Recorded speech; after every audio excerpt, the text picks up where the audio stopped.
A chunk of aluminum skin sits behind glass in the Central Armed Forces Museum in Moscow.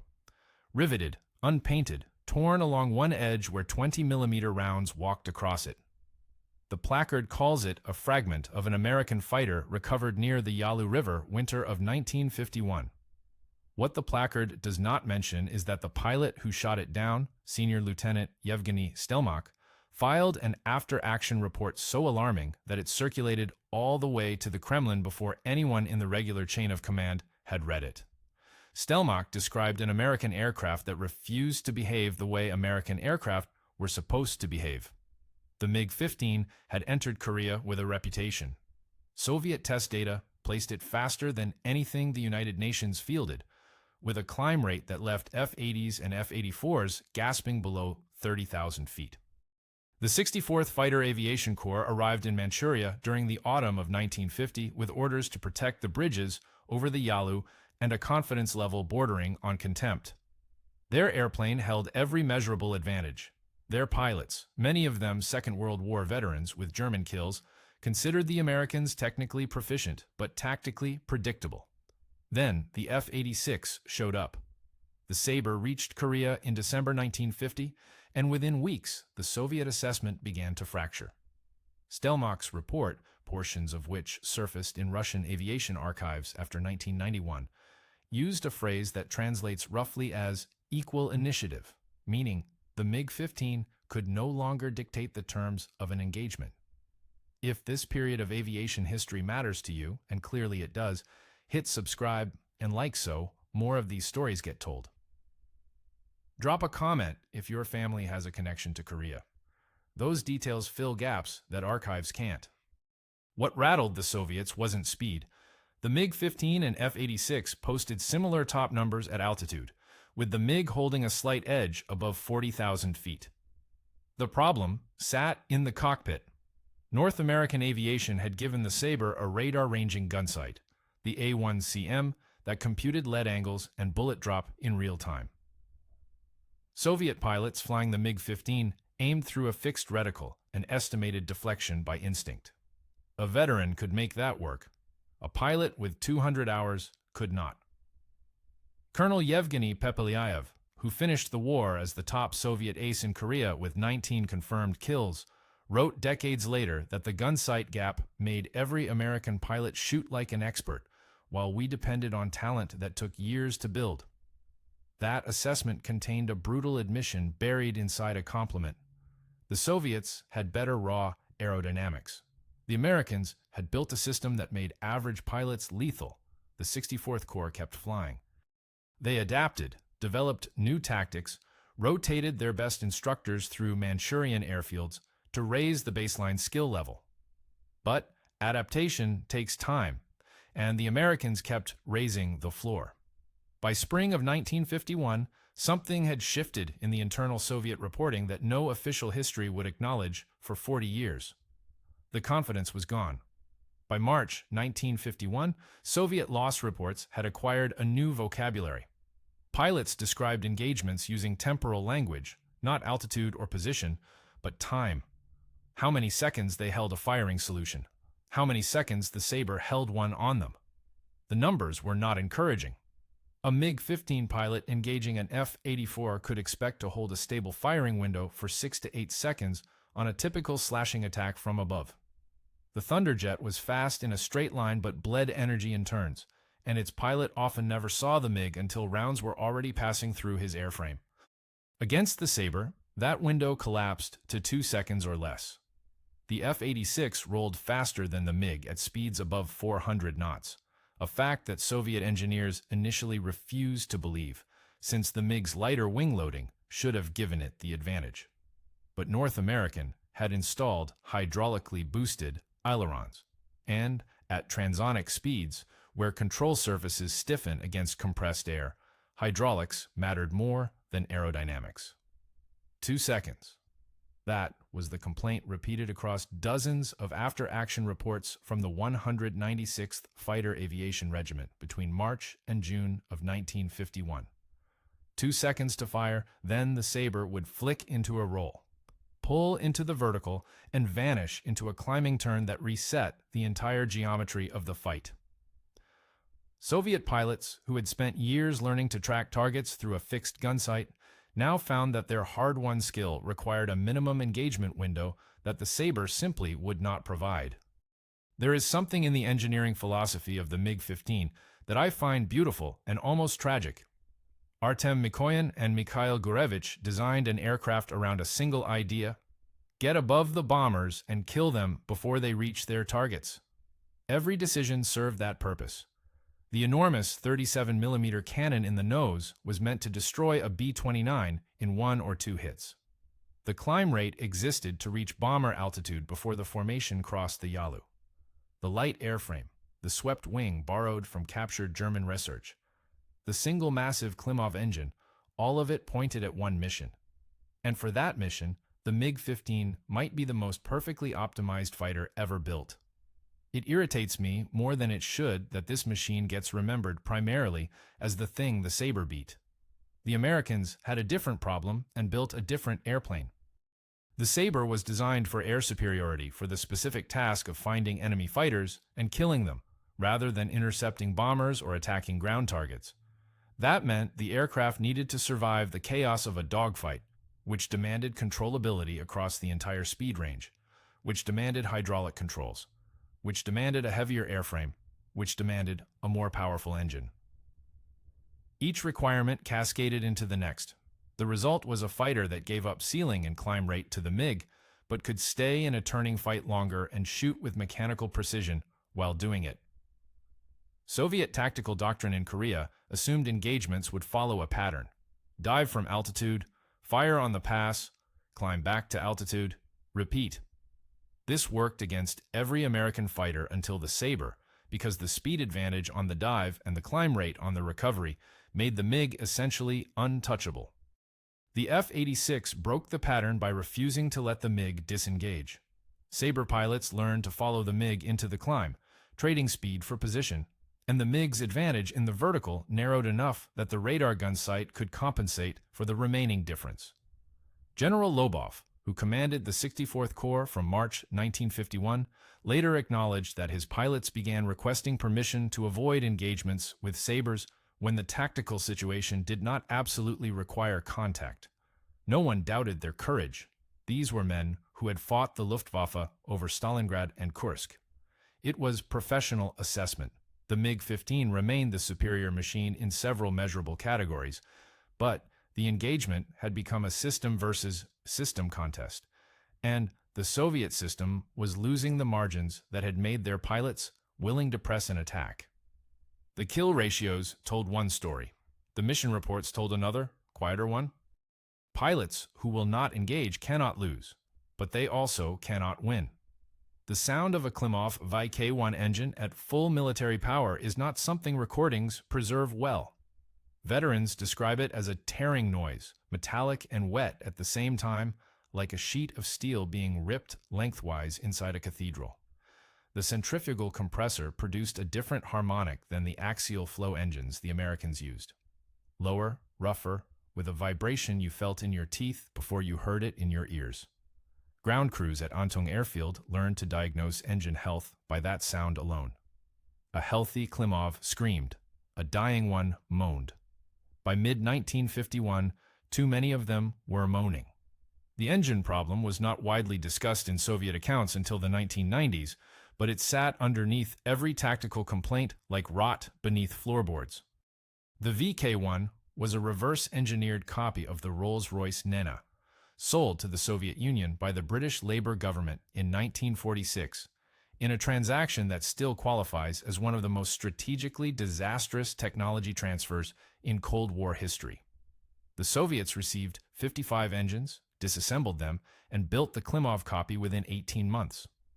But copying a design is not the same as understanding it, and the metallurgy of the Soviet turbine blades could not match British standards. The Klimov ran hotter than the Neni at equivalent power settings, which meant it consumed its own components faster. In Korea, this translated to engine lives roughly 60% of what the Americans achieved with the General Electric J-47 in the Sabre. Soviet maintenance crews at forward airfields in Manchuria worked with replacement schedules that assumed a certain number of flight hours per engine.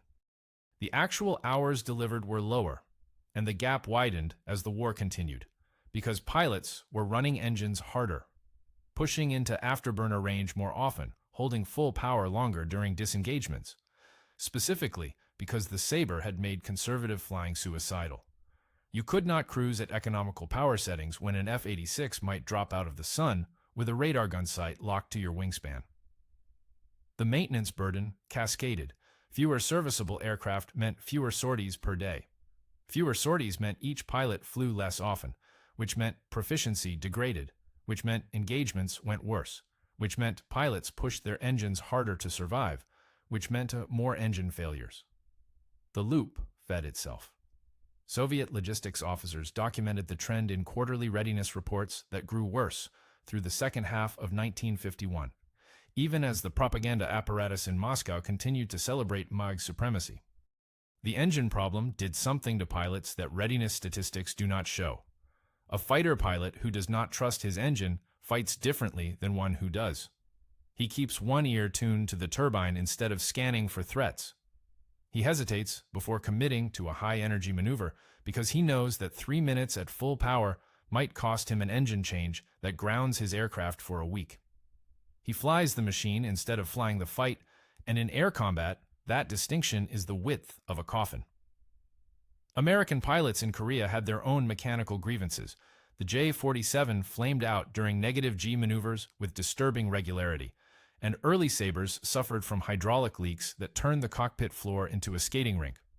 But these were problems that killed you suddenly and randomly. The Soviet engine problem killed you slowly and systematically by eroding the confidence that makes a fighter pilot willing to close within firing range of another fighter pilot who is trying to kill him. The 64th Corps responded the way military organizations always respond to systemic problems, with institutional willpower. They established forward engine depots closer to the airfields. They rotated maintenance specialists from factories in the Urals to train field crews on inspection techniques that could catch blade deterioration before catastrophic failure. They even experimented with modified power management protocols that restricted afterburner use to genuine emergencies, though pilots largely ignored these restrictions in combat because following them meant dying in a different way. None of it was enough. The engine gap was a manufacturing problem masquerading as a tactical one, and no amount of field-level ingenuity could close it. Soviet industry in 1951 was performing miracles of reconstruction, rebuilding an entire industrial base that the Wehrmacht had burned to the ground less than a decade earlier. But miracles have tolerances, and turbine metallurgy does not forgive approximation. What the Sabre had done to Soviet confidence in the air, the Krylov was doing to Soviet confidence on the ground. The pilots doubted their ability to engage. The crews doubted their ability to keep the machines running. And somewhere between those two doubts, the institutional certainty that had carried the 64th Corps into Korea began to dissolve into something more corrosive. The suspicion that the problem was not tactical, not temporary, but structural. We are producing pilots faster than the Americans can produce gunsights.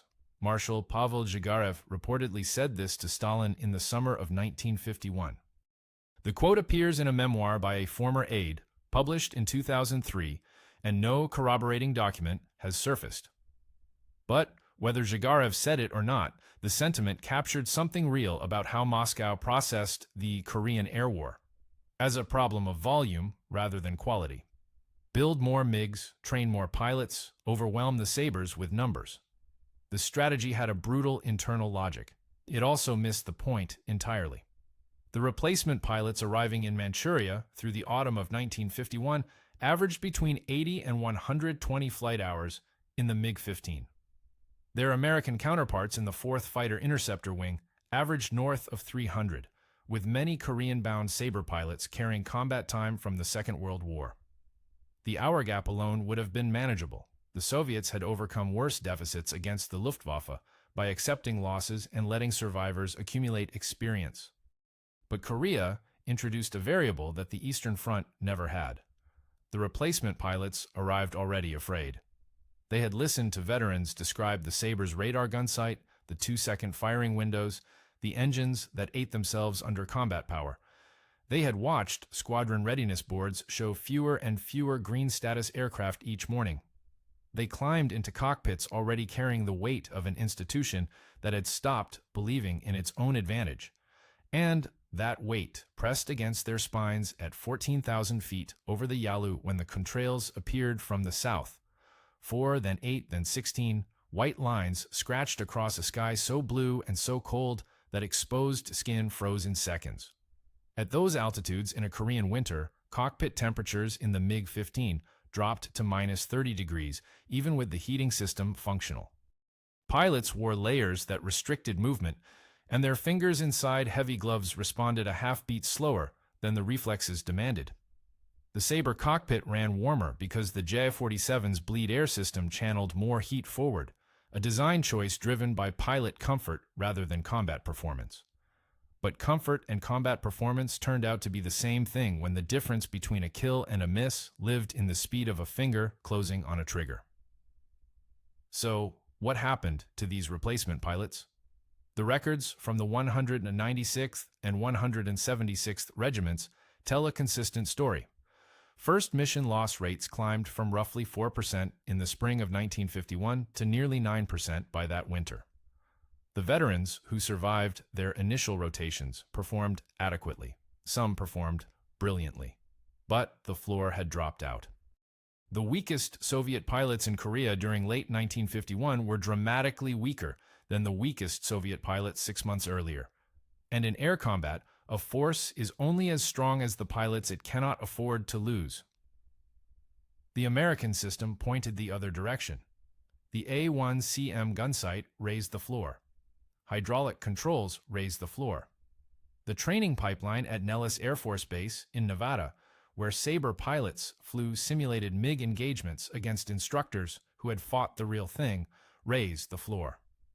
Every institutional decision the Americans made compressed the skill distribution from the bottom up, while every Soviet institutional response, faster production, shorter training, higher replacement tempo, stretched it from the top down. The gun camera footage is silent, of course. All gun camera footage from Korea is silent. But your mind supplies sound anyway.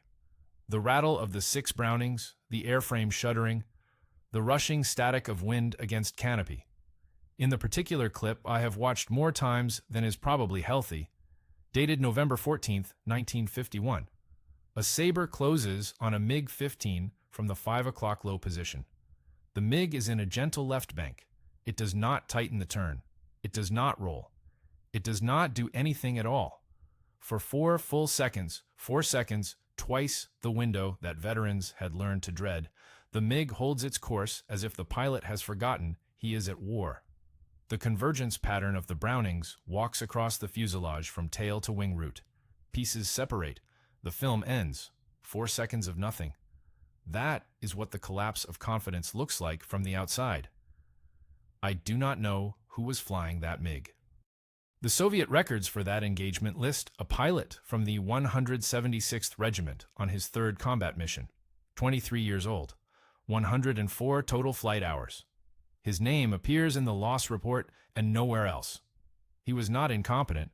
No one with 104 hours in a swept-wing jet is incompetent, because incompetent pilots do not survive that long. He was overwhelmed. The engagement had developed faster than his training had prepared him to process, and in the seconds where experience would have generated a response, brake right, pull into the vertical, do something, do anything, his mind produced only the white noise of overload. He flew straight because straight was the absence of decision, and the absence of decision at 600 knots is a decision made for you by someone else. The veterans knew what was happening. Captain Nikolai Shelamanov, who survived 2 full rotations with the 196th Regiment and was credited with 6 kills, described the new pilots in language that sounds almost tender in translation. "They fly like they are already dead," he told a debriefing officer in December of 1951. "They go through the motions. They form up. They follow us into the patrol area. But when the fight starts, they are somewhere else." Shelamanov himself would be killed 4 months later. On a mission where his wingman, 41 flight hours newer than the pilot in the gun camera film, broke formation at the first sight of Sabres and left Shelamanov's 6 o'clock unguarded. The cruelty of it was that the MiG-15 remained, by every objective measure, a magnificent airplane. In the hands of an experienced pilot, it could still kill a Sabre. Soviet aces continued to score through the end of the war. The aircraft's ceiling advantage meant that a well-flown MiG could choose when and where to engage, could dictate the terms, could use the vertical dimension like a door that opened only from one side. But an airplane is not a weapon. An airplane carrying a pilot who trusts his machine, trusts his training, trusts the man on his wing. That is a weapon. And trust was what the 64th Corps was hemorrhaging faster than engines or airframes or pilots. By the winter of 1951, the Soviet air presence over Northwest Korea had achieved a strange equilibrium. The MiGs still flew. They still sometimes fought. On good days, with veteran leaders and favorable conditions, they still drew blood.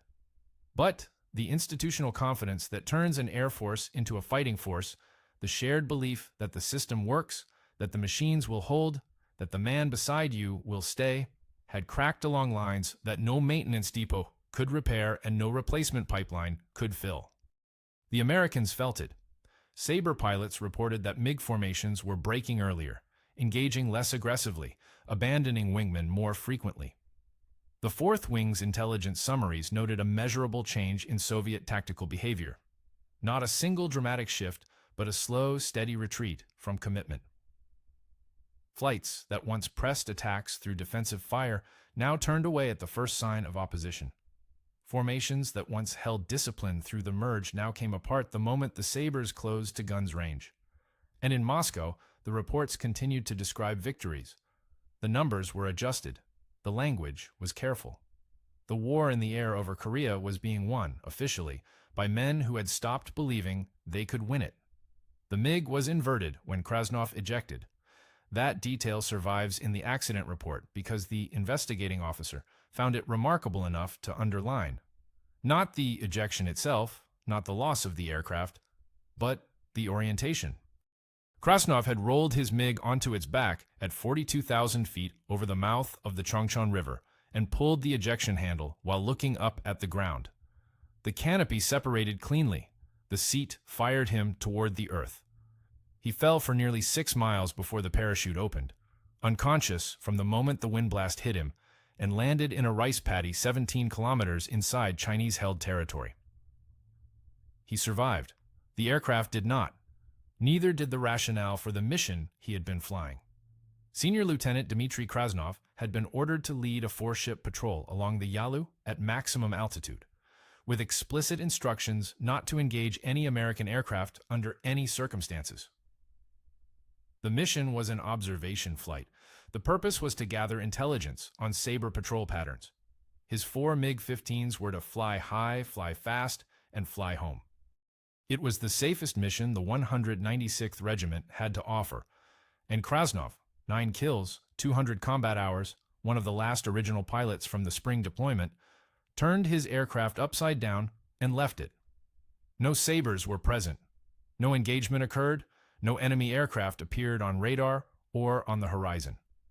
Krasnov flew a clean patrol for 47 minutes and then, over open water, rolled inverted and ejected from a perfectly functioning airplane. The debriefing transcript, declassified in 1993, runs to 11 pages. Krasnov could not explain why he had done it. He told the investigating officer that he had felt a vibration in the engine that suggested impending compressor failure. Maintenance inspection of the wreckage found no evidence of compressor abnormality. He said he had seen contrails to the south that indicated approaching fighters. His wingman, flying 300 meters to his right, saw nothing. He said the canopy had cracked. It had not. What Krasnov could not say, and what the investigating officer could not write, was the thing that both of them understood. The war had used him up, not his body. His body was 26 years old and functioned perfectly. Not his skill. His skill had killed 9 American-built aircraft and would have killed more.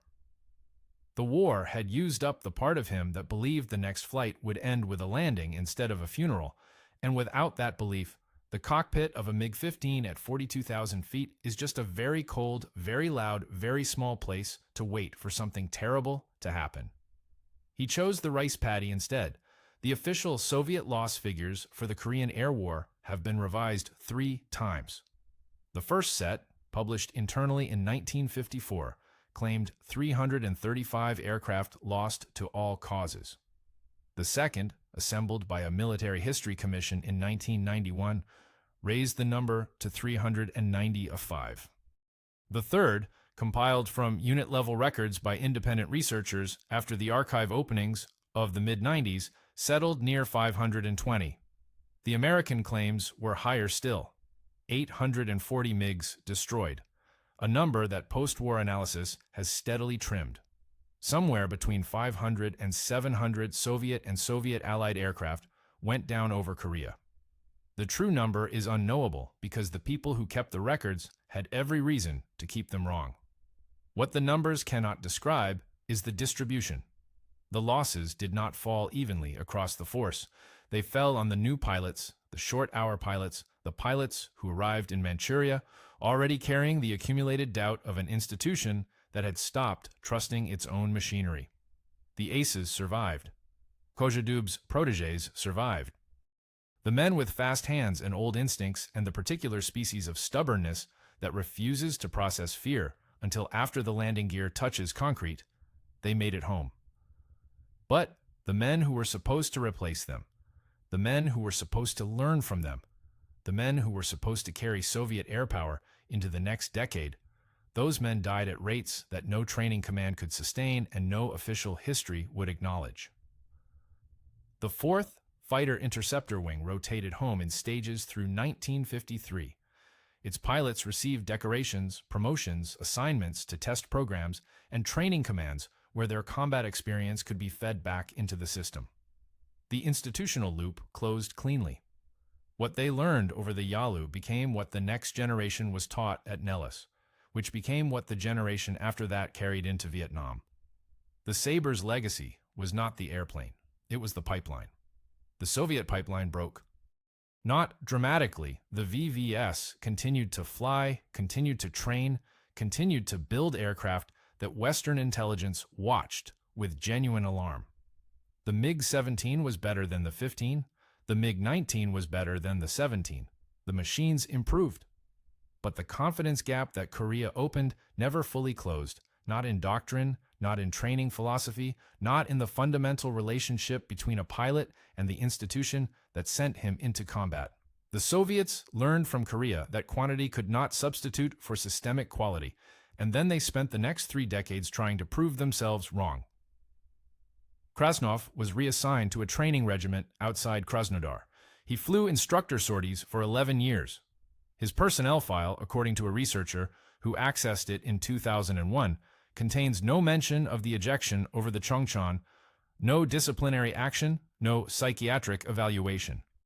The incident was simply absent, as if the file had been assembled by someone who understood that the truth of what happened at 42,000 feet would only damage the man and the institution equally, and chose to protect both by saying nothing. He retired in 1964 with the rank of major. He never discussed Korea publicly. A former student, interviewed for a documentary in 2009, remembered Krasnov as a quiet man who smoked constantly and who, once, during a night flying exercise, told him something he never forgot. "You think courage is what gets you into the aircraft," Krasnov had said. "It is not. Courage is what keeps you from leaving it." Krasnov died in Krasnodar in 2014, at the age of 89. He was buried with military honors in the city's central cemetery, 3 rows from the road, under a stone that lists his name, his rank, and his dates of service. It does not mention Korea.